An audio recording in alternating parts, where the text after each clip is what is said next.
Hello again. Both the Conservative Party and Labour are baffled and unnerved by the extraordinary rise of Nigel Farage and the Reform Party. They simply do not know what to make of it, and both major political parties are feeling very much spooked by what's happening. A little knowledge of England's past, though, would make everything a lot easier to understand. Yesterday saw a wave of boats crossing the English Channel, containing hundreds of people, mostly young men, heading for this country.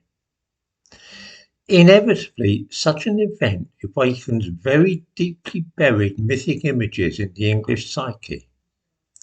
Periodically, invaders from the east threaten to overrun England, or that at least is a perspective. This has been going on for at least 6,000 years. Sometimes those crossing the English Channel have succeeded in occupying our land and replacing our culture with their own. We think of the Neolithic farmers who arrived here around 4000 BC. They had their origin in what is now Turkey, the Anatolian Plateau, and they replaced all those who lived here before.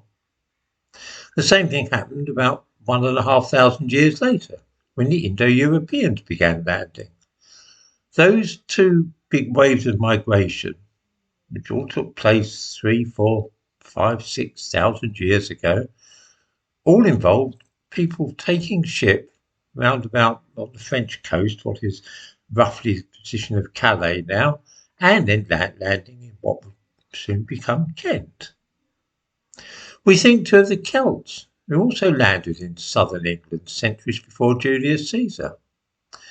Then, in 55 BC, Caesar brought troops across the Channel, and 100 years later the Romans occupied a large part of this country. 500 years after that, it was the turn of the Angles, Jutes and Saxons, who took over England in successive waves. After them came the Normans, and in 1588 there was the threat of invasion from Spain, the Spanish Armada, which was intended to cross the Channel and invade England. It was actually anchored in France. Other manifestations of this idea are to be found in the prospect of Napoleon crossing the Channel in the early 19th century, the Battle of Britain in 1940, and then during the Cold War, the fear that the Russians might sweep in from the east and take over Europe, including, of course, Britain. Current fears about a supposed flood of migrants resonate with the British precisely because this too raises the spectre of marauders crossing the Channel. Until recently, all school children in this country talked about Julius Caesar in 55 BC, William the Conqueror in 1066, the Napoleonic Wars, date of the Battle of Waterloo, the threat of invasion, and of course Dunkirk and the fear of another invasion from the east. When the book 1066 and all that was published, it was decided that there were only two dates in English history which people could remember or knew about. One was 55 BC, the other was 1066 AD, both concerned invaders from the east. The reason that the Battle of Waterloo used to have a very special place in the nation's affections is because it too is connected with the invaders from the east part of Britain's mythos. It ties in with Julius Caesar, William the Conqueror and the Spanish Armada, a threatened invasion from the continent. Before the Battle of Trafalgar in 1805, Napoleon Bonaparte had been making active preparations for attacking Britain and ferrying an army across the Channel with a view to marching on London. Mothers threatened their children that Boney would get them, as though the emperor was some supernatural fiend. For a time, the fear lingered on that Napoleon represented a menace to this country. From this perspective, Wellington saved us from being overrun by foreign invaders, and is consequently remembered with some of the gratitude which we call Winston Churchill for rallying us against Hitler, another potential invader from the East. It is for this reason that both men have appeared on British £5 notes. The essential form of this threat has remained unchanged for millennia. It consists of the image of hordes of foreigners heading towards the English Channel with the intention of coming ashore in Britain and taking over this country.